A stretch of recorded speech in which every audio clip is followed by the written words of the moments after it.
This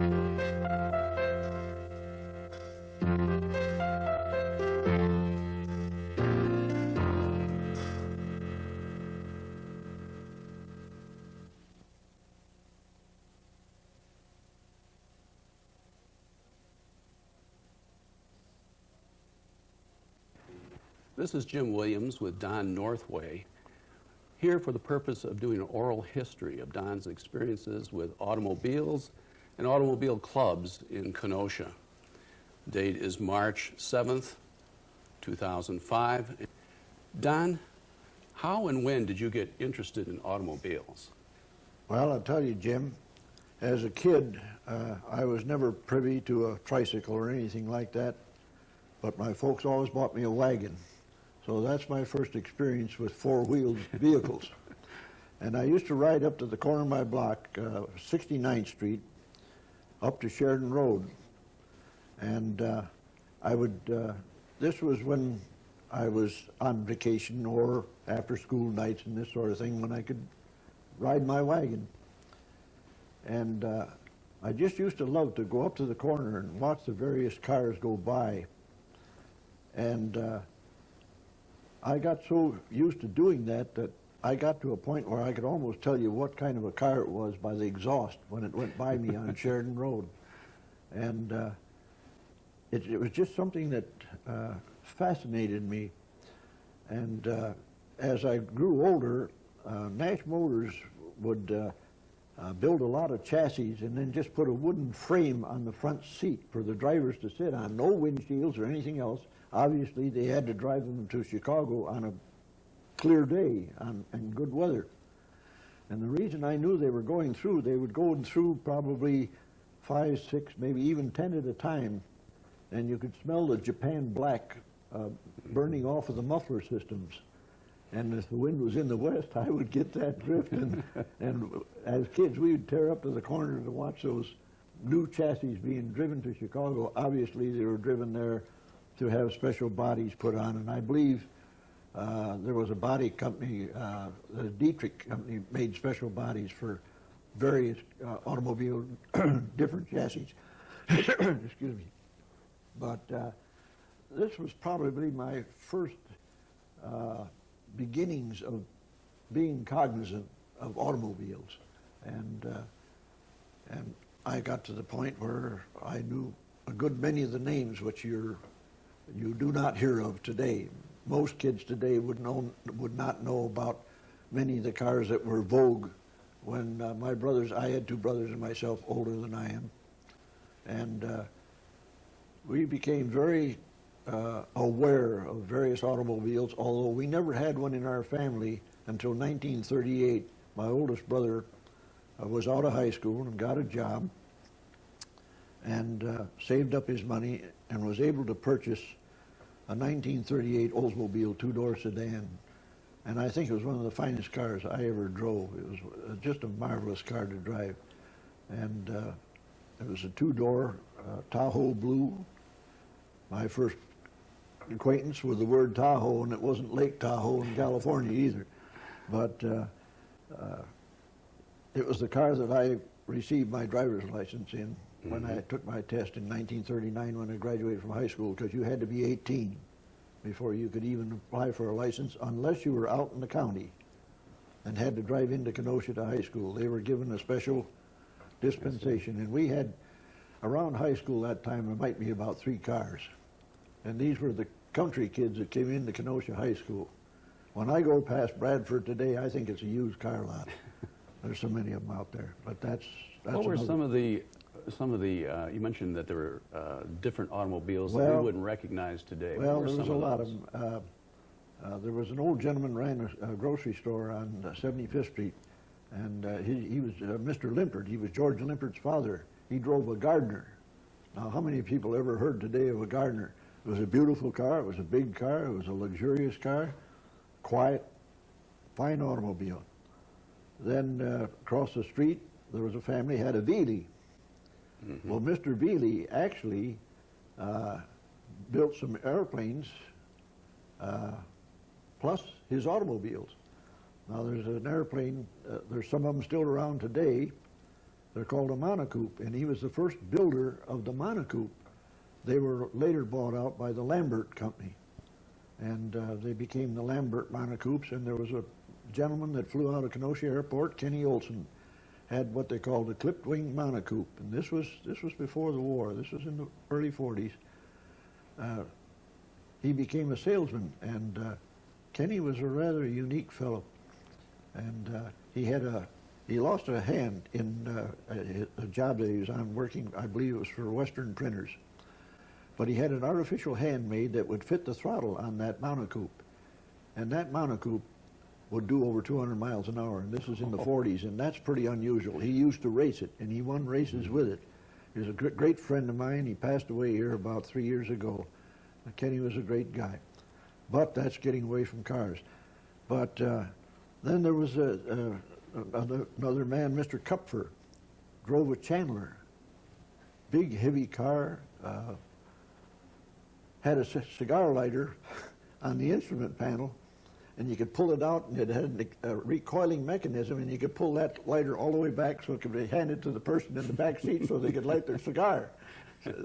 These are all crazy things that I observed as a kid. Mm-hmm. And I used to talk to Mr. Kupfer, and his garage was on the alley, and of course, as kids, we would be roaming around up and down the alley and playing games and what have you, but we minded our own P's and Q's. We didn't get into mischief. And then the Chandler Company made a Cleveland. So there was Clevelands and Chandlers. Well, another gentleman who taught manual training in the Kenosha Public Schools, I believe at that time he probably was at Washington Junior High School. Well, he lived 2 doors west of me, and he had a car made by Studebaker, but it was Depression times. So it was a car made and sold for people of lesser means, and it was called an Erskine. And the Erskine was a fine automobile too. It wasn't a large car, but it rode nice. It was quiet. And that's another one that was a Depression time automobile. Now the Marmon people built cars years ago, gorgeous cars, and they even built racers that raced on the Indianapolis racetrack. But they were a high-priced car. So they turned around and they made another one called the Rockney. And the Rockney was made for the lower strata of income people. And I guess it was a fairly decent automobile.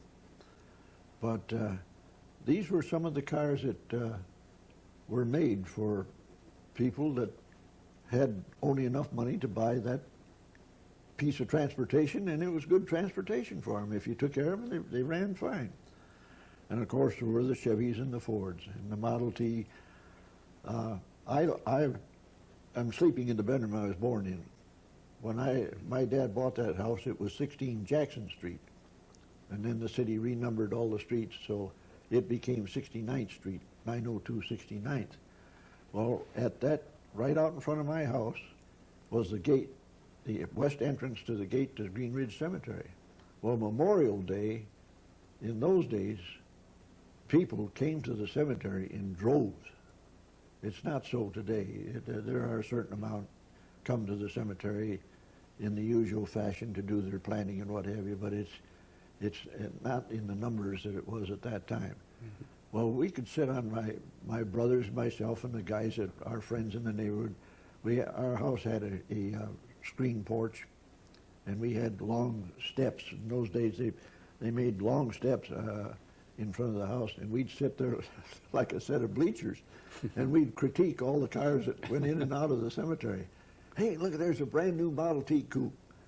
Well, I put 30 years in the cemetery, and these names are still up in my cranial area here. This old gentleman, his name was Lothrop, and he came to the cemetery in a brand new 27 Model T coupe. Of course, it was black because, as Ford said, you can have any color you want as long as it's black. Mm-hmm. But there was another one came out, and boy, that one really knocked our socks off. It was about, I think, about 1931 or 32. It was a robin's egg blue Chevy convertible with yellow spoked wheels. Now, I mean, that was really the eye catcher. And you would see just all manners of cars, and we used to be put on our medal and see how many we could name and how many we missed out on. But we didn't miss out on many of them. We knew a lot of them. We used to play a game. We just give maybe the first letter of a car, and then start the guys see if they could name the one that you were thinking of. And this is probably what put a lot of these crazy things in my noodle up here that are still sticking with me at 84 years of age. But we didn't have any money, but we entertained ourselves in a just a congenial way, and we all got along. There was no roughhousing or anything else. If it was, we'd have been in big trouble. So is this when you began sharing your interest in automobiles with other people? Yeah. A lad across the street from us got into the business of polishing cars, and Clarence Krieger, and I used to go over. I'd say we called him Clary, was his nickname, and I'd say, "You want some help, Clary?" Yeah, well, yeah, I could use some help. And he had some regular customers. People that were in business on the south side. Ed Wayru ran a drugstore, and there was another fellow who ran a meat market, and his name escapes me right now, but he had a 37 Lafayette two-door coach, and that was a pretty darn nice car for its day, and Nash's built that car. That was another one of those Depression cars, the Lafayette. Well, the first car I ever drove, Clarence bought a 1926 Oldsmobile touring car, and I mean that was a brute for its size. And I was a little pipsqueak at that time. I probably was barely 4.5 feet tall, maybe a little more than that. But I was what they say in the old days. He wasn't powerful, but he was wiry. And I just, "Hey, Clary, how about let me drive?" Well, he said, okay. He relented, and he pulled up in front of the house, and I got behind the wheel, and then he just, in those days, the car had a throttle on it, so he just throttled it up, and he showed me how to shift, and that was the first car I ever drove, was a Oldsmobile touring car. Well, then later on, he had a 26 Chrysler, 1926 Chrysler. Incidentally, Chrysler was the first car that I drove that had hydraulic brakes. And that was 1926, way ahead of its time. A lot of the other cars still were using the old brake systems. But that was a little four-cylinder, and I drove that one. But he just only let me drive up to Sheridan Road, 1 block. Then he'd take over, and that was it. But I thought, oh, I'd go home, "Hey, Ma, I drove a car today." She said, "You what?" I said, "Clarence let me drive the 1934 Lafayette, belonged to Marco Stella, the meat man over on 14th Avenue. Well, she says, "I don't think that's too good an idea." Well, he told me I could, and everything worked out all right. But these are all the things that just boiled up in me, and I was convinced within myself that someday I was going to have my own car. Well, as close as I got to that for the longest time was that I got a hold of an old buggy, and I made what we called a pushmobile. And I found an old steering wheel.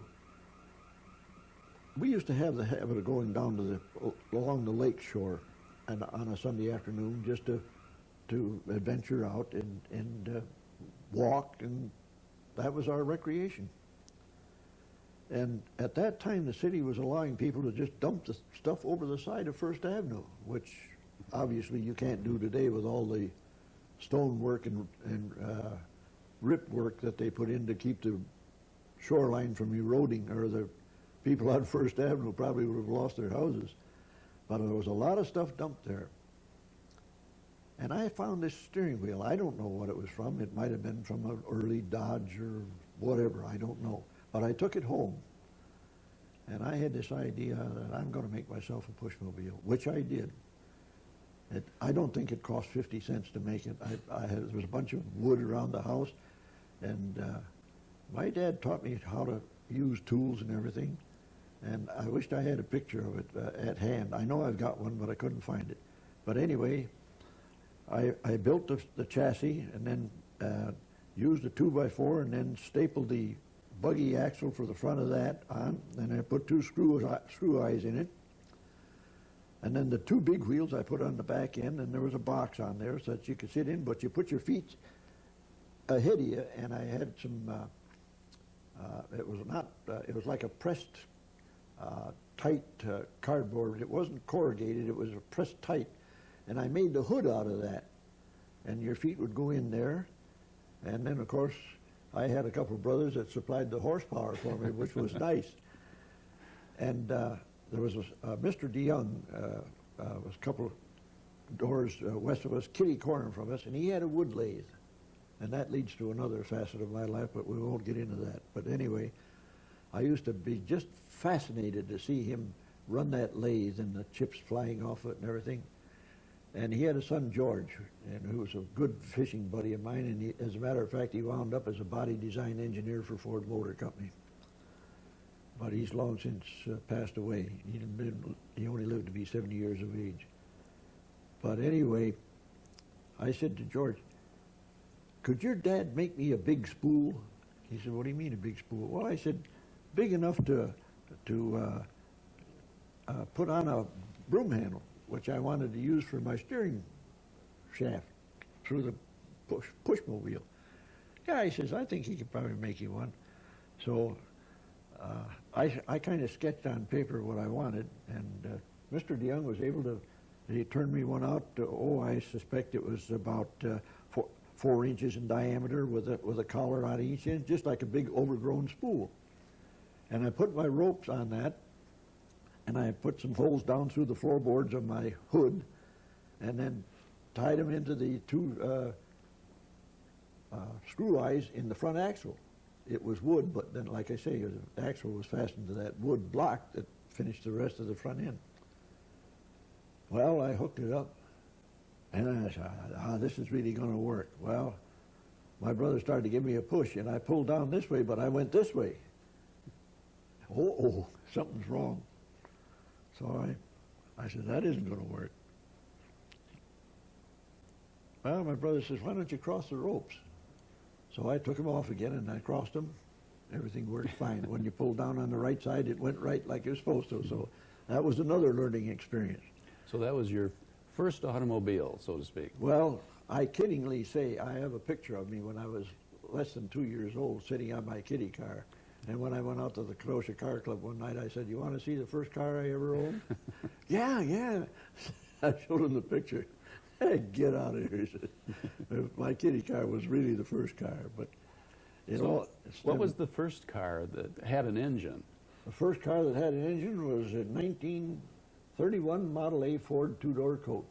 It belonged to a veterinarian out in Bristol, old Doc Steen. And I bought it from Mid-City Motor Sales out on Roosevelt Road. And I paid $35 for it. And it was pretty war-weary, but you see, in those days, you could get stuff at really reasonable prices, even though I was only making 55 cents an hour pushing a lawnmower at the cemetery at 20 years of age. I had my first check of $23.92 for a 44-hour a week, and that was pushing a 45-pound cast iron lawnmower. Well, I saved my dollars, and I saw this car, $35. That's for me. So I went in and I said to the man, is that the right price on that car? That's what it is. So I peeled him off $35, and he signed the title over to me, and I drove it home. I drove it in the yard, and I let it sit there, and my mother said, what'd you bring home? I said, it's out front, Mom. And I was really happy. I was really proud of that. Well, my dad came home and he said, what junkyard did you get that one out of? Well, it so happened when I got all through with it, There was a mechanic on the north side, Blondie Brugger, is one of the best reputed to be one of the best mechanics in the city of Kenosha. And he did all the work on it, my brother's 38 Oldsmobile at that time after he bought it. So I asked him what it'd take to put the engine in decent shape and get it squared away so it was a safe automobile. Well, he laid out a few things for me. He said, I'll get you a Chicago rebuilt block, and you probably will need, as long as we're redoing the engine, he said, I don't know how much you want to spend, but he said, you better figure on a new clutch for it because it looks like it's had its day so far as being run. Quite a few miles on it. And anyway, he put in the new Chicago rebuilt and a new Borg Warner heavy-duty clutch. I had all new brakes put on it.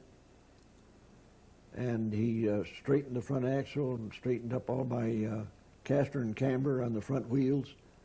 And I bought a new set of Firestone tires and tubes for it. They weren't tubeless at that time. And that thing run like a jewel.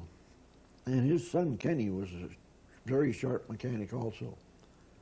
And he showed me how to, I bought a $40 Motorola radio for it, mounted on the firewall inside, and then the speaker was up in the ceiling because you had wood ribs in the ceiling, and I could take wood screws and fasten the speaker to the ceiling. Brought the two control cables up on my steering wheel column, so I had them right. You see, you think today that you're handy having everything up here on the steering wheel. Well, I had mine clear back there in 1940, 41. I could reach right through the steering wheel spokes and tune in, and that thing, and I mounted the aerial on it. That little radio played like a charm, and I could listen to Glenn Miller at the Glen Island Casino in New Jersey, or else the Presidium out in San Diego, California. And when you could get Glenn Miller or all the great bands of that time in the 40s, that was luxurious for me. So I didn't care. I never changed the paint job. It was a green, kind of a gray-green paint job with black fenders, and but I polished it up the best I could with the waxes and cleaners that you could get at that time. And the spoke wheel, I bought a better special brush to clean the spoke wheels. And then when I got all through, I used Johnson's Glow Coat so that I didn't have to polish a single spoke separately. And I put that, and those wheels always looked great.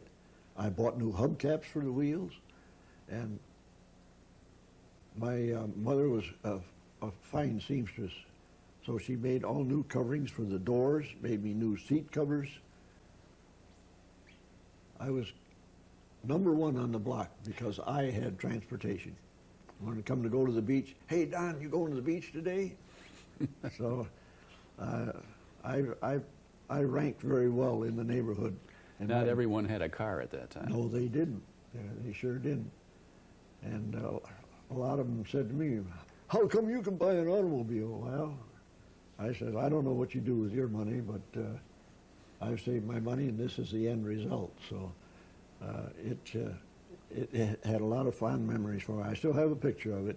The roof was all new on it. It was a nice roof on it. Apparently the old gentleman had that redone. And I enjoyed that car. And when the final upshot of it all was, you know, my dad says, you know, he says, this is a pretty fine little automobile. His first words were, what junkyard did you get it from? So you got vindicated then. I vindicated myself, yeah. And the upshot of all of that is I probably spent the magnificent sum of $150 for all the mechanical work on it. Quite different from today. Huh. That's the understatement of the world right now. No doubt about it. Don, what was the first organization devoted to automobiles that you joined and were a participant in? Well, so far as car clubs are concerned, it was the Kenosha Car Club. Ken Hassler, well, maybe a little bit ahead of that was 4th of July. They had George Limpert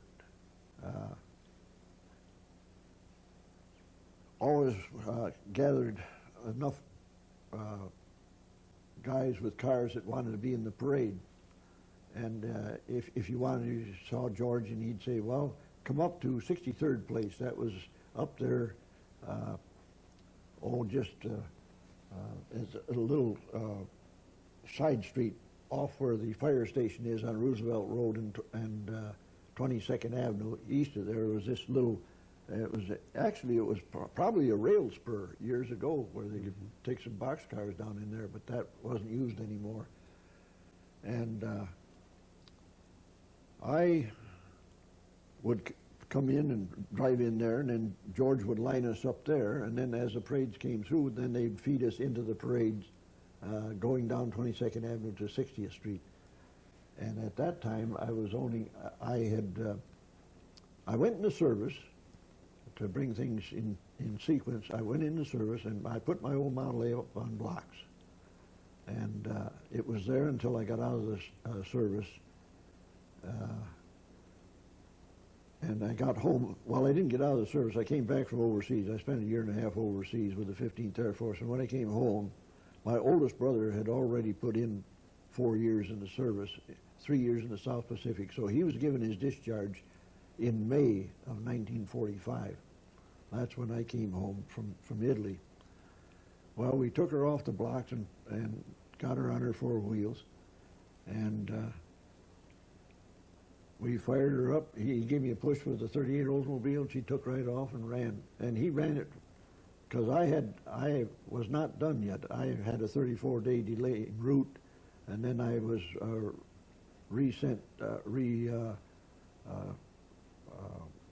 assigned to the Salina Air Base out in Salina, Kansas, which was a B-29 training base. They made me a supercharger specialist. Well, I thought, well, whatever it is. Well, I guess I went down to the flight line about 1 week, and obviously when they hit Nagasaki and Hiroshima, I don't know how well you were acquainted with the point system of World War II. If you had to have a certain number of points in order to be discharged. Yes. Well, I had 118 points. We had presidential unit citations and everything else over there for our bombing of the Ploesti oil fields, our particular group. Even though we were ground personnel, we were still recipients of that situation, because after all, the planes had to be taken care of. So it was a point of where 19th of September, I was given my orders to report to Sparta, Wisconsin, and I was out.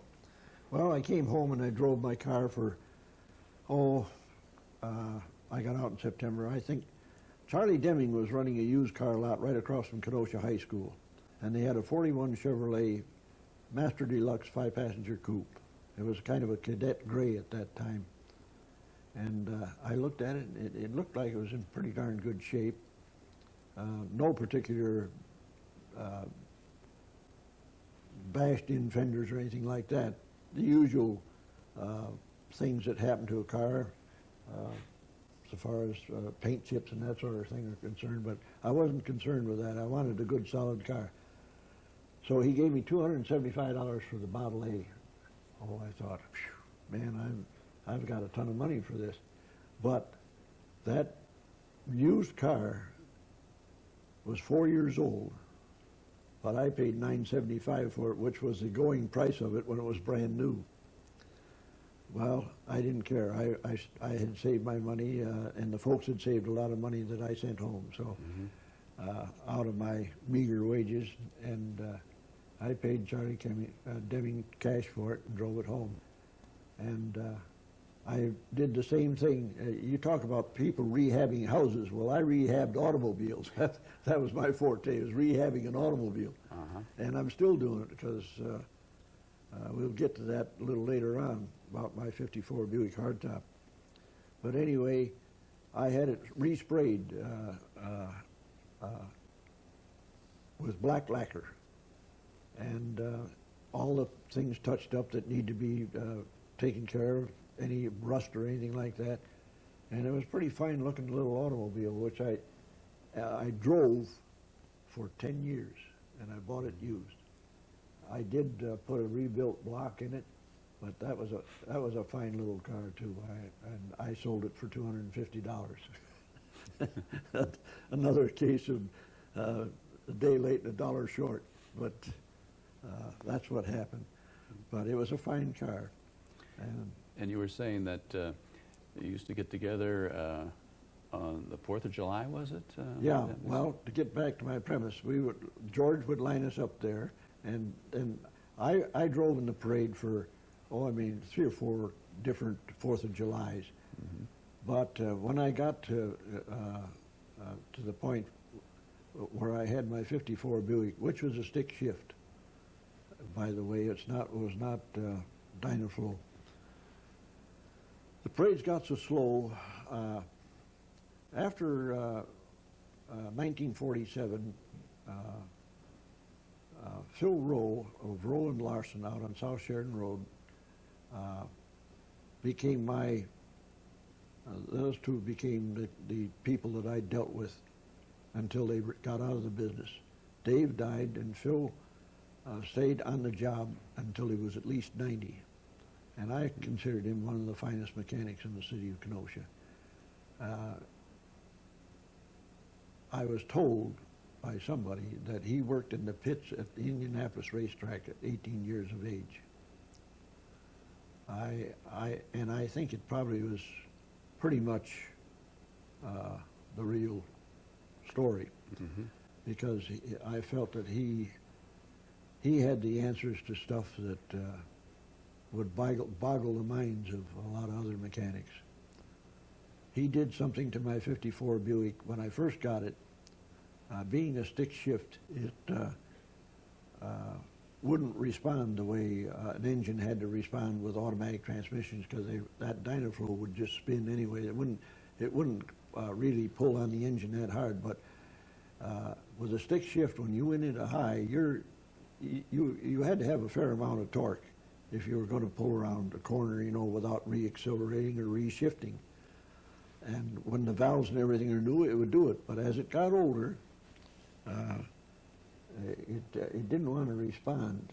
And it wasn't all that old either. I'd only had it about maybe 2 or 3 months, and I thought something was kind of radically wrong.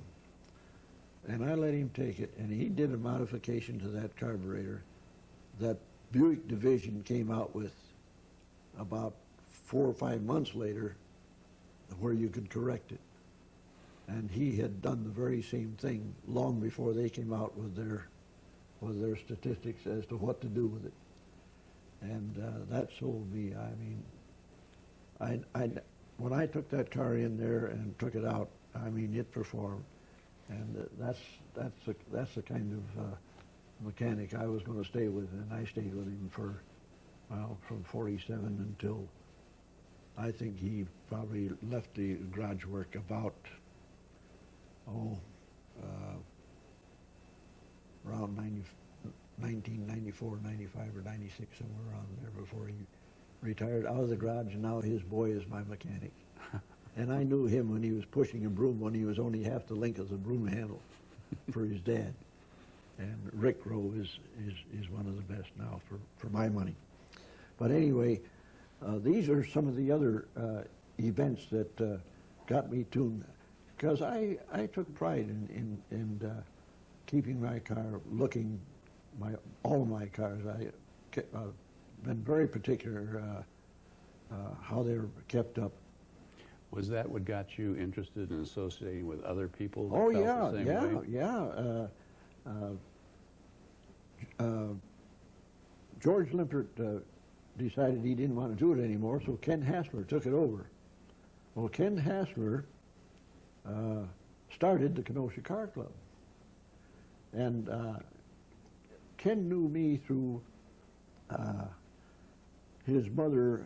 My wife knew his mother as, I guess she was one of her, what she called homemakers in the population around Kenosha, and knew of her anyway. And I got to know Ken because he used to line up the cars and everything. Well, then he got this idea of starting the Kenosha Car Club. And we started out with 12 members. I was the first vice president of it. And it grew by leaps and bounds. And what inspired you to join the club? well, I felt that it was my car I felt was worthy of being exhibited if they were ever going to have anything like that. And he said, well, he began to have some gatherings, some get-togethers, a Christmas party and different things, and it developed in a camaraderie of car owners, much the way that airplane owners have these fly-ins and what have you. It was just a case of having something in common with somebody else, and it was a situation. If you were proud of your car and you wanted to exhibit it, we decided to see about getting Baker Park, which I always called Sheridan Road Park, but then it was sooner or later it became Baker Park, named after one of the judges in the judicial system in Kenosha, Judge Baker. But we had our first one, and it turned out to be quite a unique thing, and you get a chance to meet a lot of. I'm a kind of a people person anyway, and it was a kind of a neat to meet there and watch the other cars come in and so forth. So I don't know how many we've had now. I think we've had 7 or 8 years now or better that we've exhibited there in Sheridan Road Park, and it just grew to the point where it was a nice thing to do. Mm-hmm. I note that the mission of the Kenosha Car Club is to unite owners of and those interested in stock appearing cars. What does that mean to you? Well, it means a lot to me because it just bothers the daylights out of me to see somebody take a classic car and then just literally rip it apart and make a street rod out of it. I want to keep the car the way it was built, so that future generations will know what those cars were at the time they came out. And I have no grief with people that want to do that sort of thing, but I've felt that it's incumbent upon me to keep some of this stuff historically the way it was built, so that even if I sell it to somebody else is going to see what a 54 Buick looked like, and they can compare it to who knows what the next generations of cars will be. They may not be even remotely compared to the cars that took our generations many miles. And give you one simple illustration. The windows on my hardtop, when you open a door, there's a little flap at the top that opens up, because the windows are chrome framed. All right, I can turn a hose on that car today without getting a drop of water inside, because of that invention of that flap lifting up. When the door closes, that flap goes down. And I've had more people say, "Boy, is that ever neat? I never knew cars had that." I said, "Not every car has it." I said, that belonged to General Motors.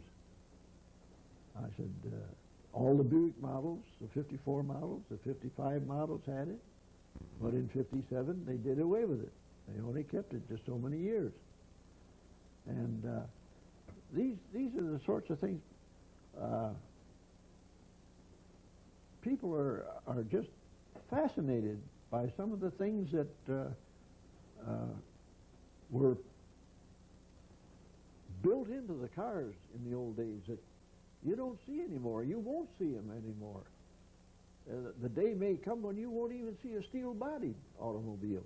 Mm-hmm. It'll be all composite materials. The price of steel is going up. As a result, car prices are a case in point. You know what I paid for that Buick hardtop? No.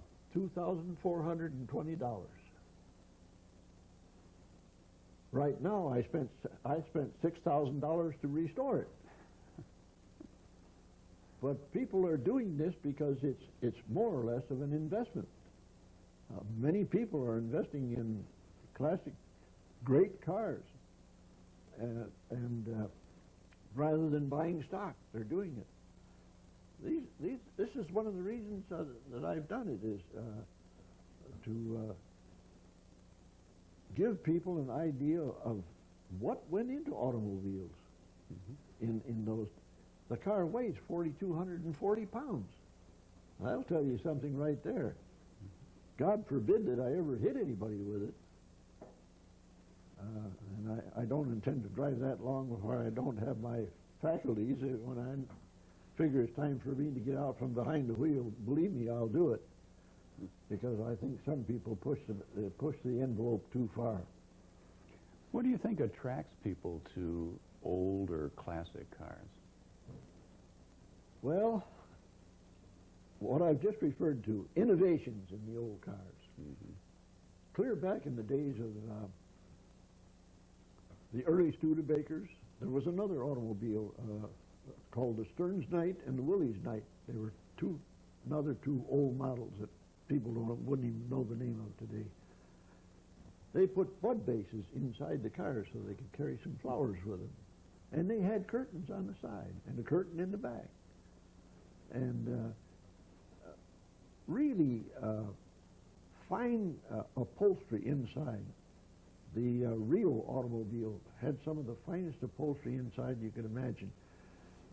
My mother's oldest brother, my Uncle Dave Pedley, had the DX dealership in Kenosha from the late 20s up until the time he passed away. And the real automobile was another heavy-duty car, beautiful car, solid, rode like a Pullman car, just a beautiful piece of machinery. But I think these are the innovations that you don't see today. The fine workmanship in it. Fisher bodies by Fisher, which the General Motors cars. There was a reason to put their nameplate on the car, body by Fisher, because they took pains to design a body that was pleasing to the eye and yet was practical. And they even had a competition for young kids like myself. If you had the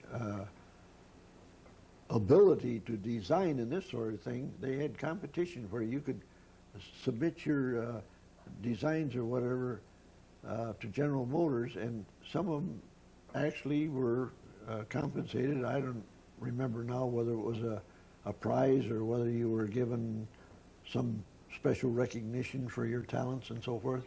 But they even promoted it amongst younger fellows in school, bodies by Fisher. Now today, I guess, Jim, one of the things that bothers me the most is you tell me one car from another. Every car was as individualistic as the people that drove them. Mm-hmm. Today, they're all aerodynamically the same. They all look like they're running downhill. If people like them, fine. But that's not my bag. I used to enjoy. This is another thing we used to do for recreation. When the new models came out, there was one or two in the showrooms, and that was it. And you went around to see what the new models looked like, whether it be at Plymouth, Chevy, Ford, Chrysler, or whatever, or Studebaker. Studebaker made it some of the most individualistic cars. The big Presidents were gorgeous cars. The Commander was a nice car. There was individualism Studebaker didn't look like a Pontiac, and a Pontiac didn't look like a Chevrolet, and the Chevrolet didn't look like a Ford. They all had their own design. They might steal a little nuance here and there from somebody else, but by and large, you knew what was a Ford, you knew what was a Chrysler, you knew what was a Plymouth, you knew what was a DeSoto. But today, I can pull alongside of cars, and unless I see a certain design, I don't know whether it's a Toyota or a Nissan or a what have you.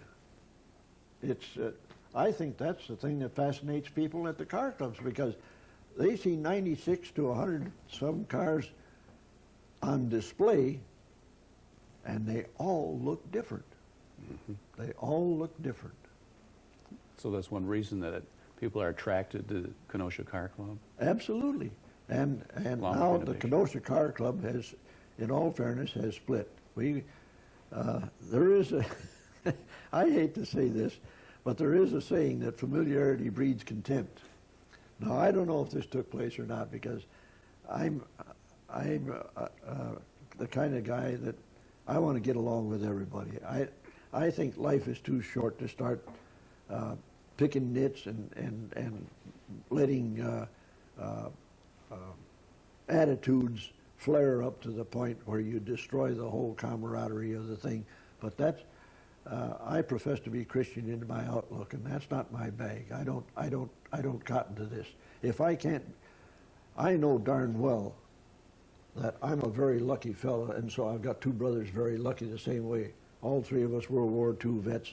They were in 4 years apiece. I was in 3. All three of us are here yet. That's pretty unusual. But the fact that the good Lord's been good to me, and I'm still here at 85 and still driving my Buick beyond 50 years, because I was just inducted into the Legends Car Club last September. Do you know the reason why? Because I bought it brand new, drove it out of Huntoon Garage with 12 miles on it in 1954, and I'm still driving it in 1955. And I'm the one owner, that's a one-owner car, and that's me. They said, if you aren't a legend, no one's a legend that can drive the same car for 50 years. So it's Absolutely. That's why I qualified, I guess. I had nothing to do about it. I got a call from the guy that runs the Legends Car Club, and I didn't know him any more than I knew you until I met you. Mm-hmm. And he said, I want to see you. I said, okay. I had no idea what was up, but I went up and saw him at his place of business, his office, and he said, we want to induct you into the Legends Car Club. They gave me a beautiful jacket with a, actually it was a club composed mostly of hot rod designers, but I know some of the fellows. Harry Turner was part of that vintage car club because he was built his own race cars, and he raced them, both midget and larger cars. Now his son Lance is going to be in the same position because he has kept his father's business. He's worked on my 49 Plymouth as a body man. And he has kept his dad's stuff and brings them to the show that we have over on Washington, or Simmons Island as it's called now. And I attended that for the first time last year. That's when they inducted me in, and I brought my Buick. And I will be there again this year, God willing, that nothing happens to me, I'll be there. And they're all fellows that I never knew before, but you make more friends. That's another part of this business of belonging to a car club. You make friends, and that's, to me, that's what it's all about. I can't attend every event that they. There's a lot of times when they're having a lot of events where they go here and there and all over. I'm at a point now where I can't do that, and And my wife is not into this stuff that strong, but she has participated. We meet every Tuesday night at Wendy's out on 22nd Avenue. I still belong to the Kenosha Car Club, although it's the Vintage Car Club that's taking that slot and staying with it. But I've still got my 2 pictures of my automobiles up on their board out there, and I let it stay at that. I mean, those are friends of mine, just the same as anybody else. Well, you mentioned innovation of automobile parts. You mentioned individuality of automobiles. Yeah. You mentioned the social aspects of automobile club. Is there anything else that you'd like to add about club activity? I guess if I had anything to add to it, it would be my fondest hope that no matter how many clubs there are around and how many you belong to or how many you don't belong to, if you like your automobile and you love taking care of it and you love to exhibit it so other people can enjoy it, let it go at that. Enjoy what you got. You're here today and you're gone tomorrow. And having been a member of Green Ridge Cemetery for 30 years on the payroll, I know that when they trip that lever on you, you leave it all behind you. So enjoy it while you're here. To me, that's what it's all about. Okay, Don. Is there anything else you'd like to add before we close? Well, only the fact that I've enjoyed chatting with you, Jim, and spilling all of this garbage that's in the top of my head. And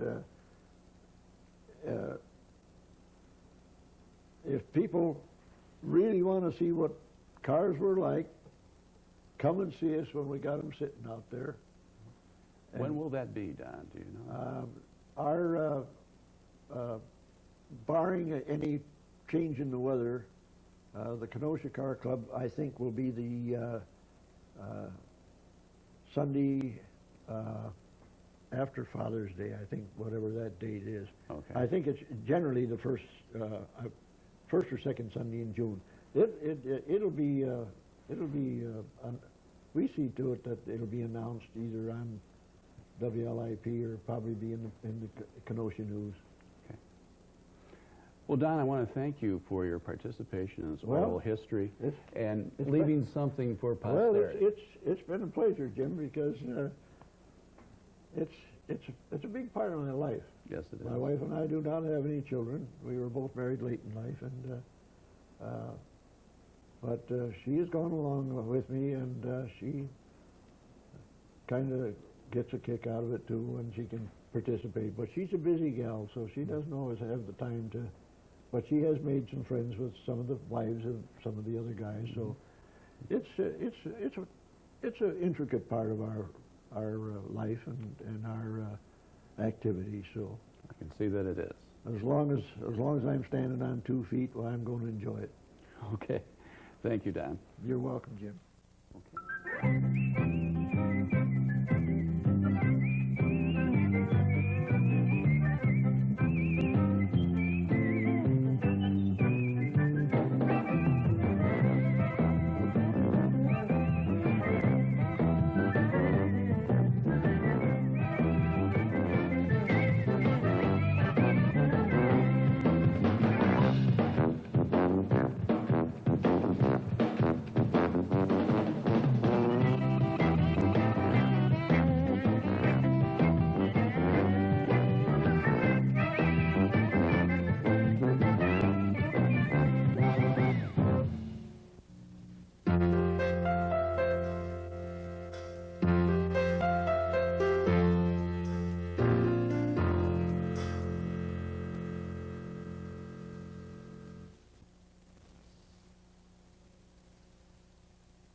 This is Jim Williams along with Don Northway. The date is April 4th, 2005, And we're here for the purposes of recording an oral history of the long and extensive experiences of Don in Kenosha area.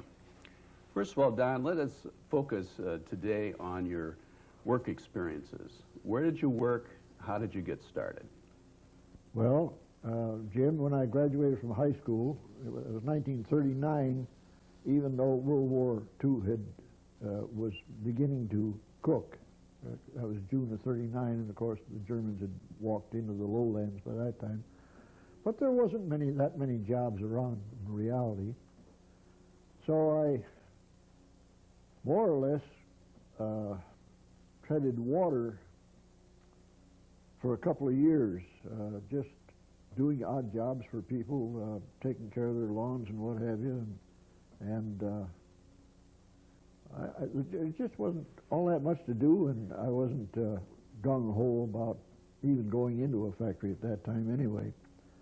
But in spring of 1941, Mr. Charles Leonard was the sexton of Green Ridge Cemetery. His correct title was Secretary and Treasurer of the Kenosha Cemetery Association.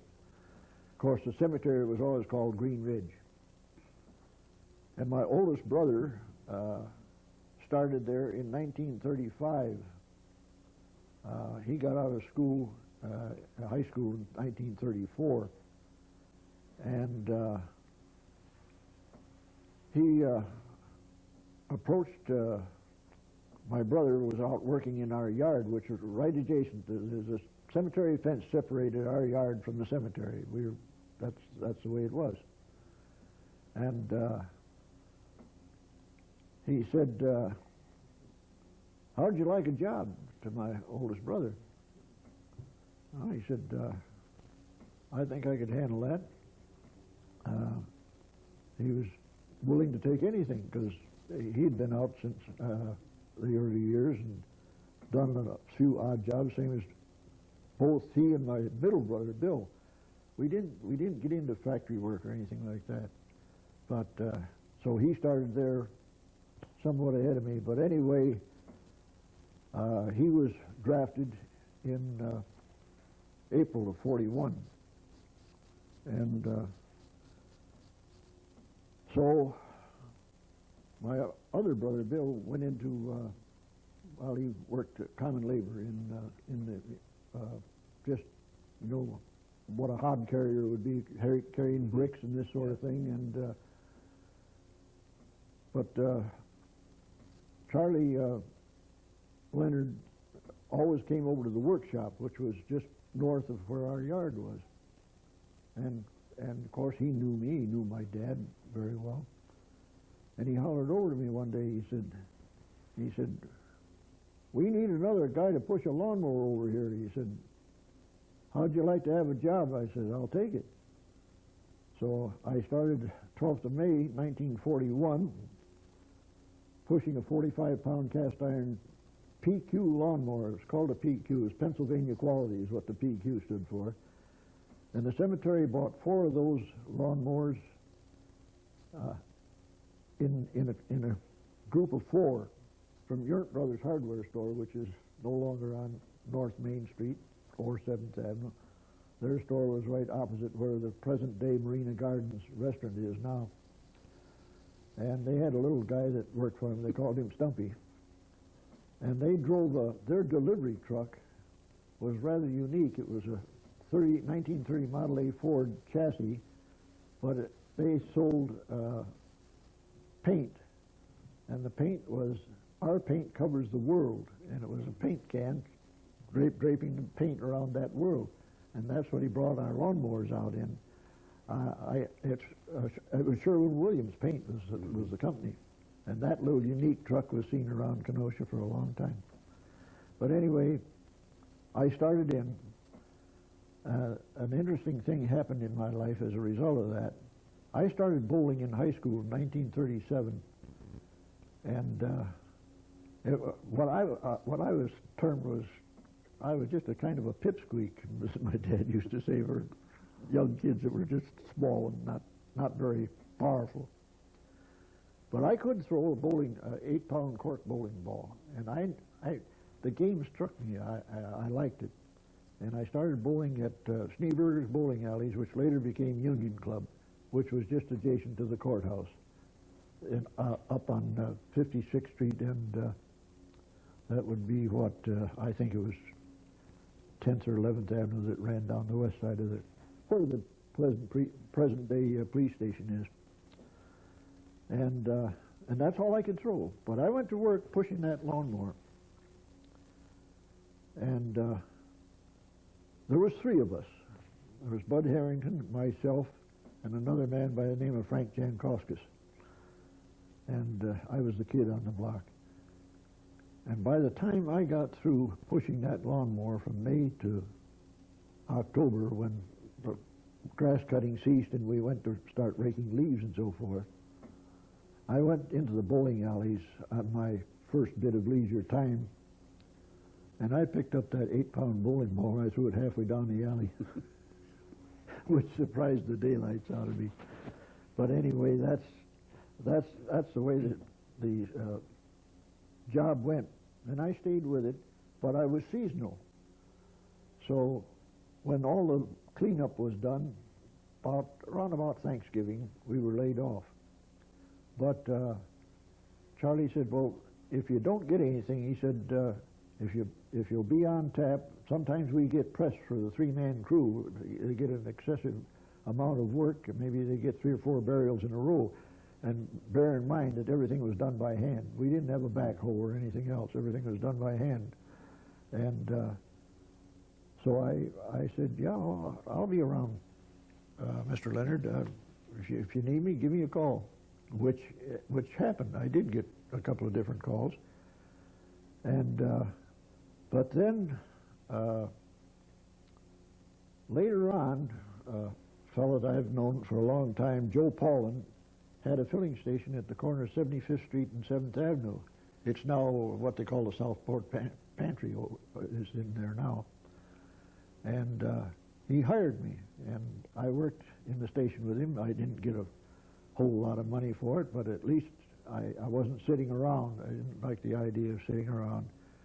And I worked for Joe up until the springtime, and then I got back to the cemetery again. Well, that lasted until Uncle Sam put in his call, because in 1942, I became 21 years of age, and I had to sign up with the draft board about 6 days after my birthday. They didn't let you get by very long. And so I put in one more summer, and I went until the 28th of September, and I was called up to go to Milwaukee to go to the induction center. And I rode up on the old TM Yarnell. That was the electric line that was ran adjacent to Highway 32 up into Racine. And I rode up there with another fellow by the name of Werner Strump. And Werner's still a good friend today. He was quite a ball player. But when I came, we were finally sworn in about 8 o'clock that night, and then I got back to Kenosha. Well, at that time, they gave us 2 weeks to get our things in order, and well, I wasn't just going to sit around for that 2 weeks, so I worked for the Green Ridge Cemetery as a private in the U.S. Army. Well, obviously, Uncle Sam employed me in the U.S. Air Force. I lacked 9 days of 3 years there. So that was my employment for those 3 years. After I got out, I just couldn't seem to settle into anything. I didn't seem to have any luck. I hooked on with Snap-on, and I took 4 layoffs in 2 years, and I didn't think that was too well, you might say reliable, or too fulfilling, or even too remunerative so far as money was concerned. But I left there, and Simmons Company got some big orders for shelters. The Korean War was on, and they made they had a big run on making shelters. So I had a friend that was working at Simmons, and he put in a good word for me, and I went down and to their employment office, and lo and behold, they said, yeah, we'll take you. So that was 1948, or 49, I'm sorry. But anyway, I started in September of 49. Well, I was going along, great guns. I thought, gee, this is great. I think I was making about, at that time, about $1.60 an hour or something like that. And it was in the receiving department where the trucks came in with all the various goods, whether it be buttered steel or nails or whatever. Well, that was going along great. Day before Thanksgiving, Art Johnson, who was the foreman in the receiving department, came over and says, geez, Don, he says, I'm sorry, but they're cutting back on me here in the receiving room, and I guess you're the low man on the totem pole, so he says, I guess you'll have to take unemployment or whatever you can get for the future until something happens again. Well, I was laid off for 14 months. Guess where I went? Back to the cemetery. Good old cemetery right alongside of me, but at least it put some money in my pocket. Mm-hmm. And, well, I hung on, and lo and behold, they did call me back. And I stayed with that job until Simmons decided to close their doors.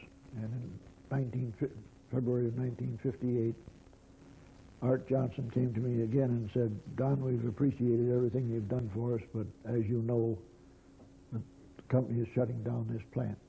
I said, I guessed as much. And that was that. Well, I had a kind of a dry spell there. I got unemployment for a while. Well, I had a neighbor 2 doors west of me, Paul Ritz. He was Judge Ritz's brother. And he was a timekeeper out at American Motors. It was Nash Motors then. And he said, Don, he said, I think I can get you a job if you think you'd like it. I said, well, let me have a shot at it. So he got me into the department that handled servicing the lines for they were making the little Rambler American. I wound up driving fork truck. I had driven some fork truck down at Simmons, so I did get a job in that department. And man, I made money like I never had dreamed of making, because we were working 6 days a week. I had to rest all day Sunday to go back to work on Monday, because I was just beat at the end of 6 days, 9 hours a day. They were turning out those little Ramblers right and left. And I did make great money, in my estimation. I just couldn't believe, because I don't spend a lot of money frivolously. I'm not a tightwad, but on the other hand, I have never been one to smoke, and I didn't care for booze, either one. So I was able to stash a little money away, and of course my dad had passed away in 1946, so both of my brothers were married within a month of each other in 1950. And we had already built a wing on the house so that my brother Bill and I, the second oldest in the family, could have a bedroom there, and my oldest brother could sleep in the bedroom for the first time since he was born, because he always slept on a day bed in the living room. People think they've got it tough today, but we got along. We never had any problems. And we fared pretty well during the Depression time, because my dad was a mail carrier, and even though he was carrying mail up until 1933, he was getting $2,100 a year. But the the government under FDR trimmed all the mail carriers' wages to $1,700 a year. That was $400 out of his annual payment. That was quite a piece of change. But Mother was a good cook, and she was a great person to can, and we grew a lot of vegetables in our garden and what have you. So we fared very well. We had no complaints. Well, that was the end of the Simmons stretch.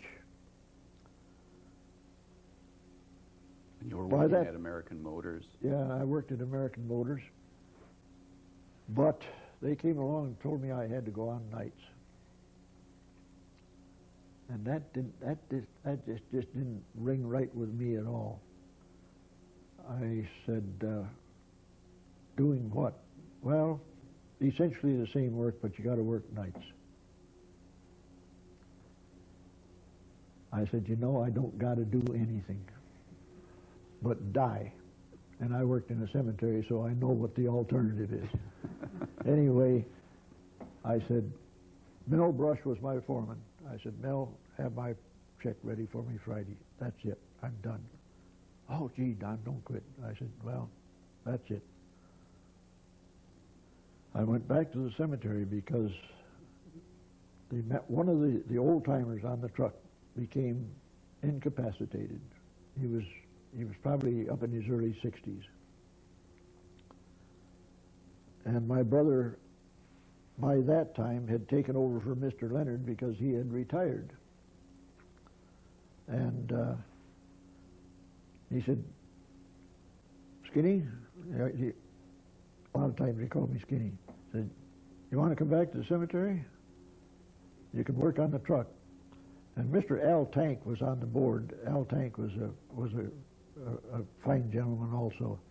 And he said, he kind of on behalf of the cemetery board said, came to me and said, now we'll do the best for you that we can. Would you agree to be a working foreman? I said, hey, put any title you want on. I said, as long as I'm making a little of the green grass, I said, that's all I care about. Whether I'm a working foreman or just a working stiff, whatever you want to call me. But I said, as long as I'm making money, that's all I need. And so I went back and I put in just 1 month short of 30 years there when I took over as, working on the truck, doing everything that needed to be done. And I repaired a lot of the lawnmower engines, and I'd rebuild the mowers in the wintertime, and they were ready to go in the springtime with the good running engines and the decks all painted, and everything was all refurbished. And I enjoyed every minute of it.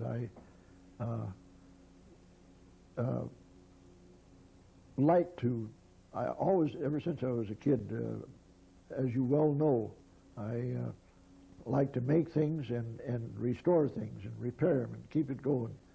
And that suited the cemetery board fine because there wasn't a great deal of money there to. A lot of people think that was a city job.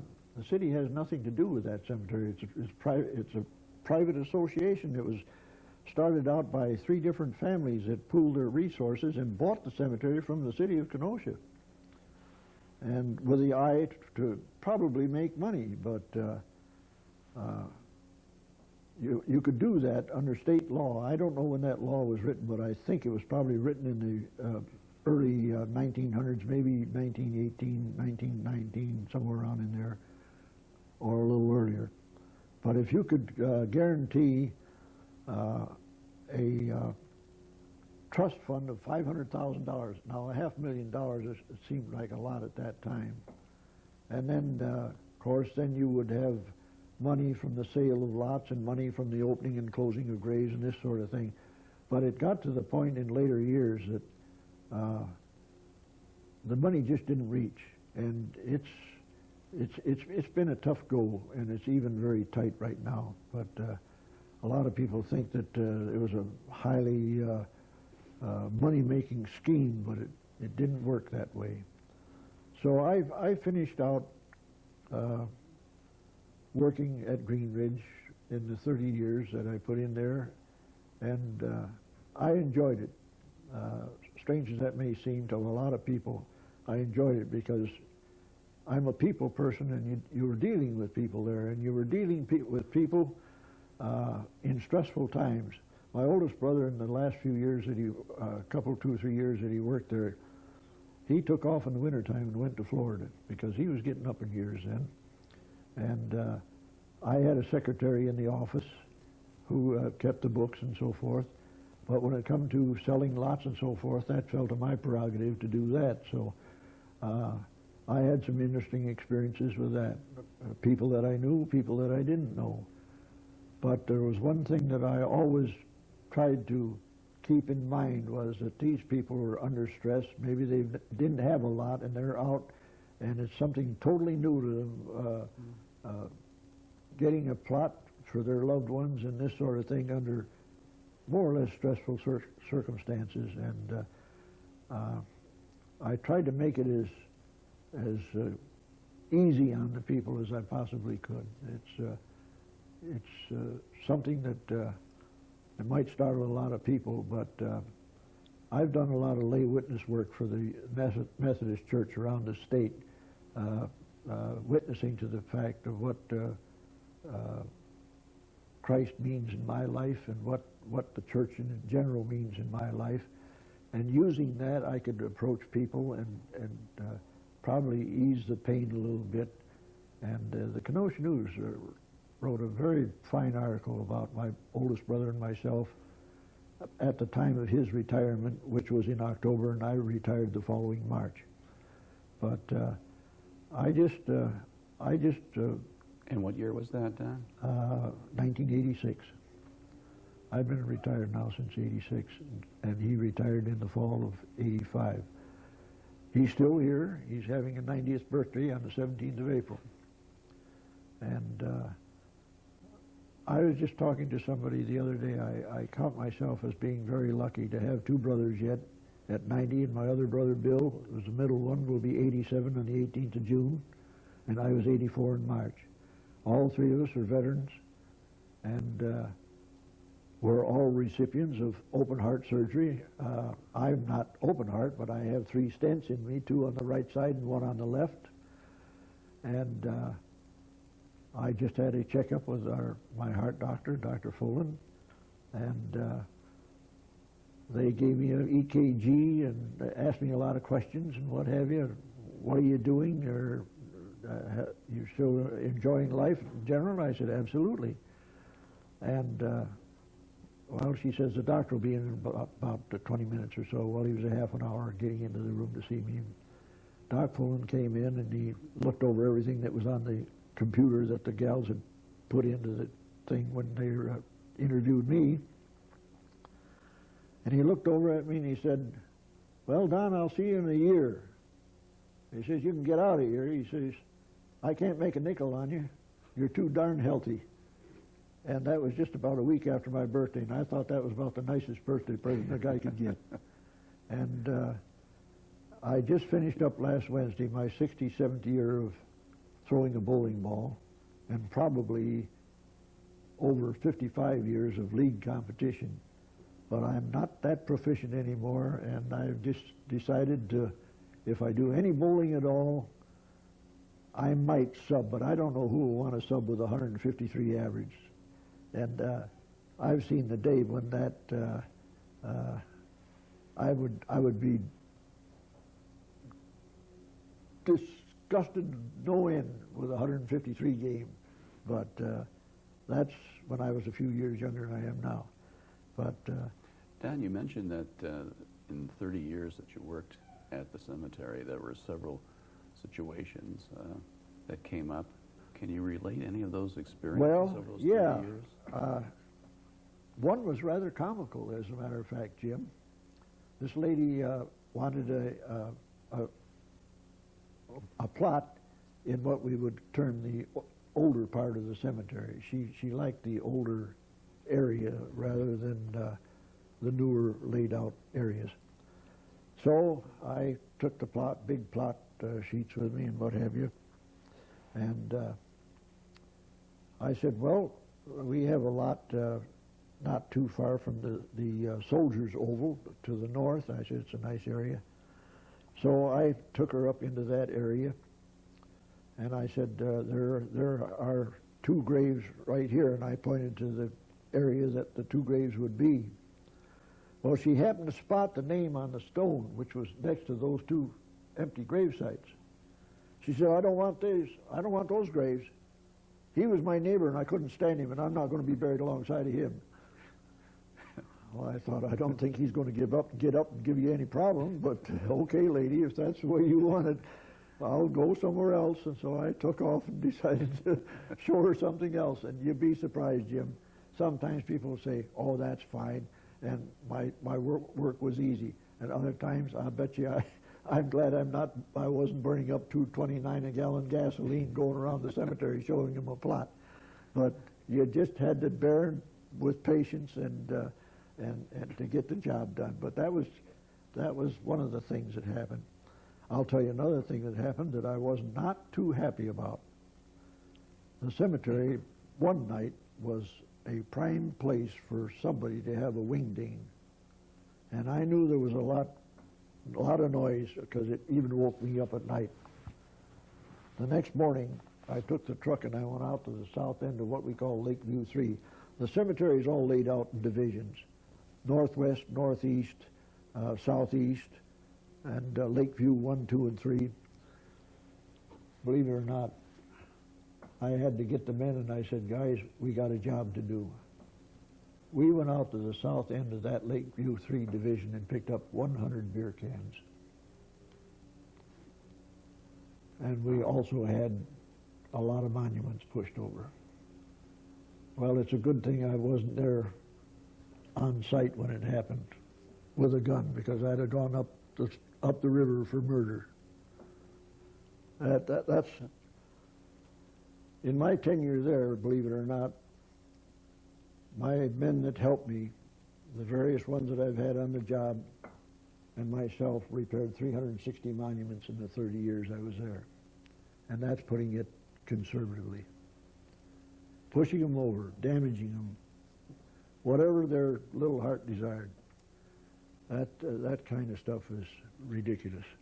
Was that the biggest problem for you at the cemetery, or were there others? Well, it was one of the biggest problems, yes. So far as our handling frost, that's nature. You deal with nature. So far as snow is concerned, I've sat on a tractor blowing snow at 10 below zero to get roads open.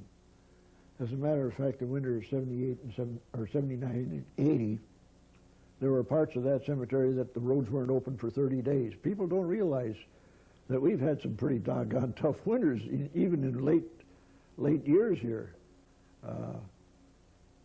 We had to have cables come in with their front-end loaders, and I have pictures of a little car that I drove on a road, and you couldn't even see it for the snow that's piled up on both sides. It was a little Horizon that I bought. But those are the things that you expect. You're working outside, you're going to have to expect those things. But then when they come in there and just commit wanton to, damage and disaster, that's the stuff that really makes your blood boil. The Jeffrey people, Jeffrey name is well known in Kenosha. They were the precursors to the Nash Motors. Well, Thomas Jeffrey's mausoleum was a great granite mausoleum. It's there yet, but it's not the mausoleum that it was when I was a kid, because it had beautiful brass panel doors and a brass pair of gates that fronted those other doors. It was all part of the architecture. Believe it or not, somebody had the temerity to come in with a truck and a chain, yank those doors off, and probably sold them for scrap. We had a lot of flag holders for Spanish-American War, World War I, World War II. Their medallion with a steel shaft that the flags went in for Memorial Day. We had a number of those stolen. Cal Hewitt was in the Veterans Office in the courthouse when I was on the job. And I told him, I said, the police had caught a guy, and he had a bunch of them in his trunk, and then they brought him back out and asked me if we had any missing. I said we had a lot of missing, and so he said, well, why don't we leave them with you, and then maybe you can figure out what to do with them. So I asked Cal if he wanted them down there in case people wanted to come back and get one. Now, the government decided that that was too costly to be making those things out of actual bronze, so the new ones now are made out of plastic. So they leave them alone. They don't touch them now because plastic isn't worth anything. But you mentioned, Mr. Jeffrey, do you recall any other people, famous people that are buried there? oh yeah, sure. Christopher Latham Scholes, guy that supposedly invented the real good working typewriter. And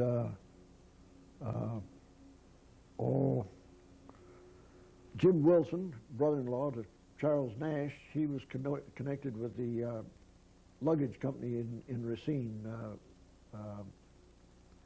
Began with H. I'm not sure I can remember the name of the luggage company, but it was a big firm in Racine. He's buried there. And to show you people's peccadillos, if you want to call them that, North Shore Vault has made vaults for years. It's under the aegis of Jonathan Olson now, but it was started out by the McQuestion brothers, Bill and Walt McQuestion. When we come to get his vault, it was copper lined.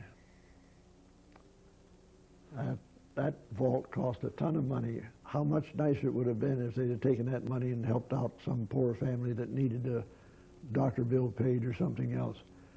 In my humble estimation, that vault must have cost at least $1,100 to go in the ground, never to be seen again. And, you know, people think that, I guess it's just a matter of people thinking, well, we've got to do the best for our loved one that we can. But I submit to you, I've done some removals where people have asked to have the remains taken up and taken to another different cemetery, either in Chicago or up in northern Wisconsin or whatever. And they pay. It's a time-consuming thing, and they pay $300-400 to have that done. And for what? What difference does it make? You know, you're here today. You do what you can do. Live the best life you can live, and when you're done, you're done. It's regardless of whether you are buried in a $1,100 vault or just a normally. We used to have burials in rough boxes, and the rough box was the box that contained the casket when it was shipped. 1947, my brother went to the board and said, "Look, I think we better have some system set up where they've got to at least have some kind of a cement vault, because when those rough boxes deteriorated, you'll get sunken ground and what have you." And we spent a lot of time, energy, filling in all those places, because when you're mowing with powered equipment, which they do now, all the mowing is done with tractors and decks, with the exception of maybe a couple of smaller rotaries just to trim up around the stones. The main part of it is all machine cut now. And when I started out, it was done by hand, with the exception of one larger mower. But when the ground is uneven, it's detracting from the looks of the place, and I made an effort to use every bit of surplus soil and what have you, where these places bottomed out, and get them leveled up again so they look like something. After all, a lot is supposed to be under perpetual care, but perpetual care is fine up to a point, but you can't go and hand trim that place every 7 days or anything like that. But keeping it looking my oldest brother and I tried to keep that place looking as best we could, as close to what we might do to our own particular premises. But they're working with 2 men now, 2 full-time men. I had a 3-man truck crew and myself, and that's over 30-some acres, and that's a lot of work. That's a lot of doing. And Don, what do you think are the essential features of working in a cemetery setting? What do well, you think is most important? I'll tell you, I like being outside in the first place. I think it's healthy if you dress for it in the wintertime, and I think I'm living proof that I'm in pretty good shape at 84, having worked outside for 30 years. I think that's more or less a proof of the pudding. And I like dealing with people. Oh, once in a while you get some that might be a little bit feisty, but by and large, people were great. Mrs. Jim Anderson, who was the great-granddaughter of Z.G. Simmons, a really fine, aristocratic lady. Now I don't know if you know where her house is, but it's now the Anderson Museum down on 3rd Avenue. And Mrs. Anderson would come to the cemetery. Don, how are you this morning? I'm fine, Mrs. Anderson. I felt very bad for her. She had 2 grandsons, lost their lives within probably just a few years of each other. One was climbing in the western Rockies or something, and a boulder slipped out from under him, and he went down the hillside and was killed.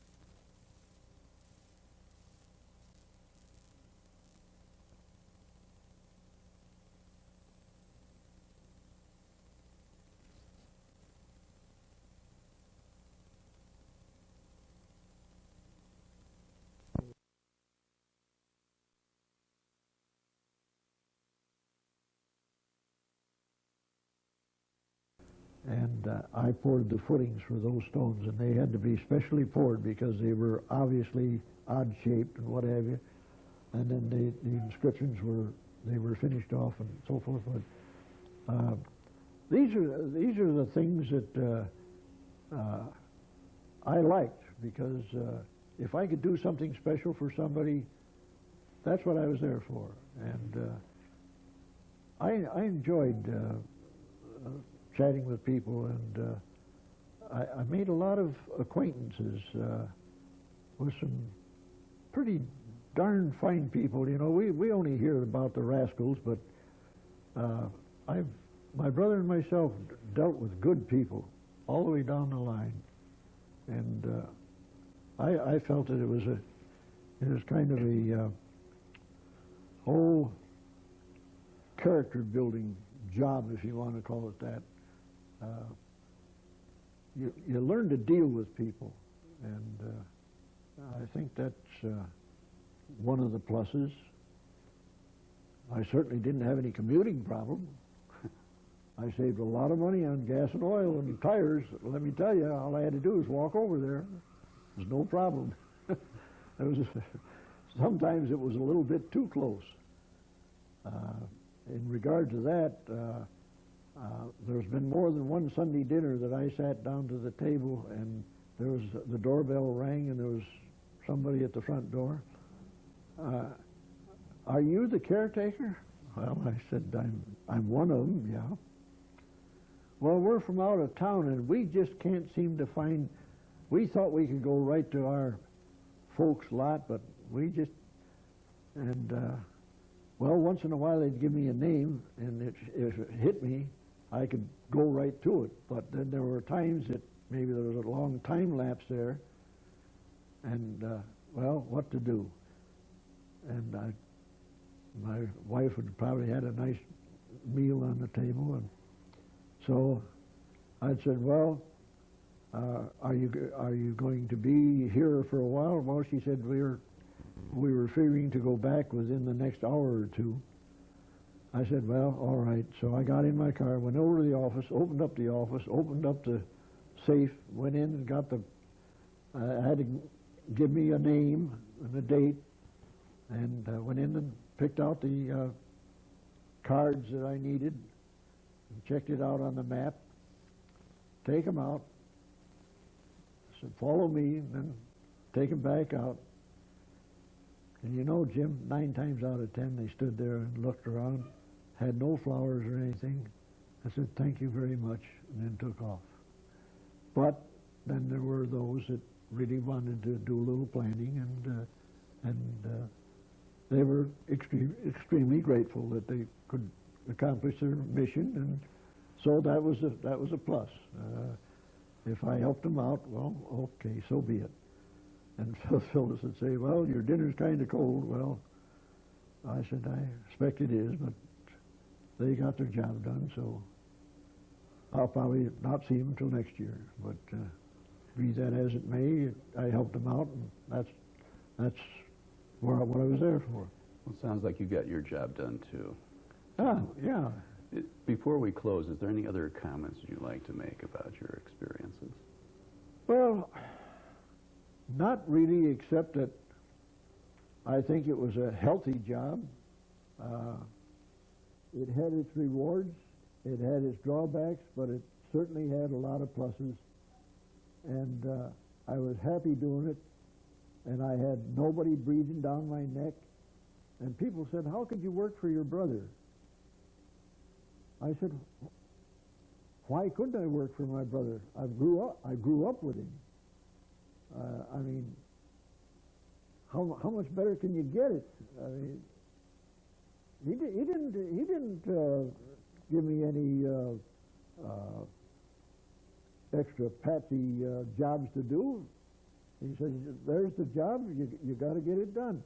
And I will say one thing, he had been on the grounds before me. He knew what my problems were. And as a result of that, I got tools that probably I wouldn't have gotten with anybody else, because he knew what I needed to have to work with. Under his tutelage, we developed the frost thawers and what have you that they're using today with the LP gas. When I started there, we used maul and wedges and a pickaxe to knock out the frost. And you knew you'd done a day's work after you'd have pulled 2 or 3 of those under your belt. But no, I have had no grief whatsoever. It was a job that I enjoyed going back to do. And I can show you trees that I planted in there that I grew myself. And that to me was where I took my first steps. It's part of my life. Part of my life. I couldn't have had it any better. The atmosphere was the best. Very good. Thank you, Don, again, for You're your welcome, Jim. participation. Sure.